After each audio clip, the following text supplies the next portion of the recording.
Speaking of how some episodes were better than others, we are going to rank all episodes of Star Trek Lower Decks from worst to best. And I've decided the official name for this segment will be the top 10 out of 10 Star Trek Lower Decks episodes of all time. Was that epic? Oh, so epic. So good. Loved so it. good. We use all the most high-end tools for our voice work. Like all the reverbs. And start us off, Erin, at the bottom. Number 10, Terminal Provocations. In this episode, the Cerritos is in a standoff with the Drukmani over 100-year-old Starfleet salvage. This is the episode where Rutherford creates Badgie. Holodeck episodes are lame. The only redeeming quality this episode has is Badgie is used in episode 10 to create the Paklid virus. This episode is terrible. It's not good. I don't know how else to say it. Mike McMahon. Sir, you can't show us a 100-year-old Starfleet salvage vessel, claim there's goodies in the cargo, and then not show us what's in the box. I mean, that's just mean. It's just mean. I was angry. I'm not ashamed to admit it. Angry. That's why it's number 10. Number 9, Crisis Point. Yet again, a holodeck episode. Uh-oh. Boimler creates a replica of the crew using personal logs, and Mariner turns it into a movie. Boimler did learn Captain Freeman is Mariner's mom, and hopefully Mariner worked out some of her anger issues, which I think are good. Let's just hope a less angry Mariner is still funny. Without those two plot points moving the story forward, this may have been number 10. I mean, this was darn near a Dixon Hill episode. Mm-hmm. I mean, just really bad. Number 8, Temporal Edict. This is the buffer time episode. Oh, the buffer time episode. Boimler lets slip to the captain what buffer time is. And this causes the captain to set a timer for every task to maximize efficiency. People start making mistakes, and they end up pissing off the people of Galeric 5. Yeah. They imprison the crew and try to take the crystals from the Cerritos. Give me your crystals. The only funny part about this episode was seeing Mariner swoon over Ransom. It was funny. The crystal people were really lame. Mm-hmm. Like, really lame. I don't remember in TNG, The Next Generation, or really any of the Star Trek people they were visiting were just dumb. They had some sort of depth to them. Well, they weren't that dumb. They acted like they just wanted crystals and they were kind of barbaric with the fight. But they really had a lot of technology because they came into the Cerritos and was attacking them, and they were pretty technical creatures. Yeah, I guess. It just kind of came out weird. It wasn't good. Now, we might sound salty about these episodes, but this is the bottom of the barrel, right? We're working our way up. Number 7, Veritas. The crew are thrown into an alien prison, interrogated, and then threatened with boiling eels. This is basically a flashback episode, which is nearly as bad as a holodeck episode. Come on, man. That's 3 now episodes that are either a holodeck episode or a flashback episode. What makes this episode fun, though, is Tendi is the cleaner and really kicks butt when she was really just supposed to be the conference room cleaner. Uh-huh. And they misjudge what's going on. Of course, Ransom misjudges. Also, we get to see an old bird of prey and a Romulan warbird. Whenever they're ships, I geek out. Like, you put a new cool ship, you're not in number 10. Yeah. You've moved up on the list. Oh, and it turns out this trial is really a party for the guy that they saved from the Romulans. Terrible. Terrible. Who was that guy up Terrible. in the little box above? I'm just here to set up for a birthday party. Number 6, Second Contact. This is the first episode in Lower Decks of season 1. Mm-hmm, mm-hmm. And it's Tendi's first day on the Cerritos. There's also a zombie outbreak going on. It pretty much just gives us a tour of the ship and the characters and sets up the story for the season. Yeah, both Tendi and Boimler were really cute in this episode. Uh-huh. They had some nice interactions, which I thought was fun. And, Yeah. This is the episode that made me fall in love with the characters. mhm. Did you ding that one? No, you'll ding it. Ding! In the post. Our podcast episode we did before on Lower Decks, we talk more in depth about this episode as well. Yeah, exactly. It's middle of the road. Mm-hmm. Yeah. Number 5, Envoys. Rutherford is trying out different job positions just so that he can hang out with Tendi, which is super cute. Mm-hmm. Part of the command staff, the medical staff, security personnel.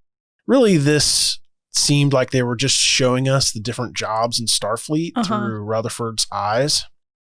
Boimler and Mariner went to transport a Klingon, and of course it all goes wrong. Kind of the cool thing about this episode, though, which makes it a little bit better than the others, is on the planet where they take the Klingon. It's like Epcot of Star Trek. It is. Where there's like different little sections. All the different worlds of the Federation are shown. It's pretty neat. I liked the exploration of Star Trek in this episode. It was definitely better than Second Contact. This was episode 2, I think. Yeah. Yeah, so it got better. Yeah. Which I thought was cool. Number 4, much to do about Boimler. Ooh. In this episode, Tendi creates a dog, which I really liked. Yeah, it was cute. But the dog isn't right. Well, she's never seen a dog. It's not like a real Earth dog. No. Also, the Cerritos has a visiting captain, which we find out was actually Mariner's friend from the past. Mm-hmm. She tries to promote Mariner in this episode, but Mariner is just not having it. The reason that this is titled Much to Do About Boimler is that Boimler gets stuck in phase mode from the transporter that Rutherford's working on. Yep. So he's supposed to be shipped off to the farm. And when you think of the farm, I mean, everybody kind of knows what that means. Mm-hmm. I'm not going to explain it. No. He thinks he's going to the farm. They're sending the dog there as well. And he gets on a ship. It's all dark and ominous. It's taking months to get to the farm. People on that ship that are going to the farm, they're all kind of Starfleet rejects or something's happened to them while they're in Starfleet. Yeah. You know, they eventually think we're never going to get to the farm. And when they do get there, it's like paradise. Yeah. They were telling the truth about what the farm was. They were on the ship for so long. They're like, there is no farm. This is the farm. It's a pretty good episode. Yeah. I like it a lot. I thought the Mariner storyline was really good. She took a dive when her friend tried to make her first officer. So she was messing up intentionally, and it was really funny. You get to see a little bit about Mariner and where she should be, because her friends in the academy are already becoming captains. Oh, yeah. So she's an ensign. Towards the end of the episode, though, she does step up, and you see how Mariner could act if she really tried, what she could accomplish. Throughout this whole season, you get little nuggets of Mariner as a awesome officer. Number 3, Cupid's errant arrow. Boimler has a girlfriend, and she is out of his league. Mariner is convinced that she is a parasite or something, which is pretty funny. Like, do you think Mariner is into Boimler? Sometimes I do, but other times I don't. Sometimes I think that there's something there, but other times I think they're just like brother and sister or close friend or whatever. Turns out Boimler had the parasite on the back of his head that made her attracted to him. Yeah. So there was a parasite involved. Remember they had a flashback when Mariner's friend got like eaten or whatever from the alien species. Yeah. So she's paranoid because of that. Yeah. Mariner makes it a point to say, like, when a relationship is too good to be true, one of the people is a freaky alien, cyborg, salt vampire, something crazy. This is the episode where her old ship in that flashback is docked at Deep Space Nine, too. Yeah. This is a really good episode. It's really fun. Rutherford and Tendi almost get transferred to the Vancouver. Rutherford gets shot with a phaser by the person that's transferring him, and he gets his hand numbed, and it's hilarious. I always wondered, like, if somebody gets stunned in their hand, what would happen? And it's like your hand just is like, whoop. I thought that's pretty fun. Number 2, Moist Vessel. Best name, for sure. Captain Freeman and Ransom, they assign Mariner the worst tasks on the Cerrito in order to get Mariner to transfer. But Mariner, she doesn't care. She makes all these bad tasks fun. and she ends up getting promoted instead. Yeah.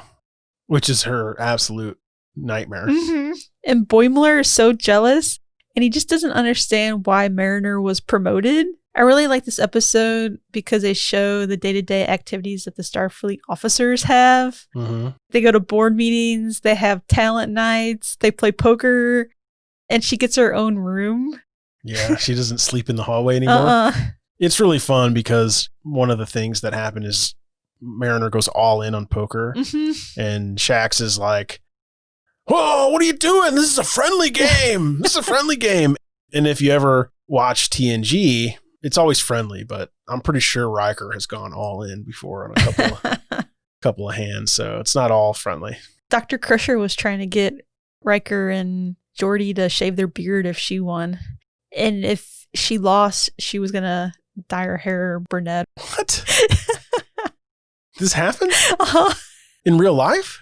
Yeah, in one of the episodes that we're going to talk about later here. Oh. Now, for the number one best episode of Star Trek Lower Decks of all time so far. No small parts. It's the best. I loved this episode. It was suspenseful, action-packed. We got to see ship battles, finally. Mariner is getting special treatment because she's the captain's daughter, and it's hilarious. We get to see Peanut Hamper, which is an exocomp, which we'll talk about later. She is asked to save the day and decides not to. So she transports off, which I think is how many people would react if Star Trek was real. Right? I mean, she's like, I only joined Starfleet to irritate my dad. I'm out. She didn't want their guts all over her. Yeah, exactly. Rutherford and Shax end up saving the day. Riker and Deanna Troi swoop in with the Titan. It was super cool seeing the Titan show up. The ship looks way different than the Cerritos. Very, very cool. It's sleek. It's battle ready. You wouldn't want to mess with that. Like the Cerritos is like the grocery getter. And the Titan is like the Lamborghini. Yes. That's a good comparison right there. Yeah. It's like second contact with Whole Foods.